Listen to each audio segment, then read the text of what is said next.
వేళయమునిచే ఆయాసపడలేక ఈ వేళనే మిమ్ము నెలవుతోడ నా తల్లిదండ్రని నమ్మి నీ పాదముల్ పట్టి సేవించద పద్మనాభ.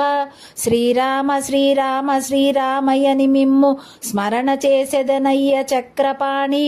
కోదండ కోదండ కోదండ రామని కొలిచి సేవించెద కోర్కెదీరా. పద్మ సంభవముఖ అనంత పరమ పురుష నన్నుగాచియు రక్షించు నయముతోడ. కరుణతోడుత ననుజూడు కమలనయన రామతారక దశరథ రాజతనయ. భావం: చనిపోయే సమయంలో యమునిచే బాధలు పడలేక ఇప్పుడే నిన్ను కొలుస్తున్నాను. నీవే నా తల్లివి తండ్రివి అని నమ్మి నీ పాదములను పట్టి సేవించెదను పద్మనాభ. శ్రీరామ శ్రీరామ శ్రీరామయ్యని నీ నామస్మరణ చేసెదను కోర్కెలు తీరాలని చక్రపాణి. కోదండ కోదండ అని కోదండరాముని కొలిచి సేవించెదను. పద్మ సంభవునిచే కీర్తించబడిన పరమపురుష నన్ను కాపాడి రక్షించుము. కరుణతో నన్ను చూడుము కమలనయన.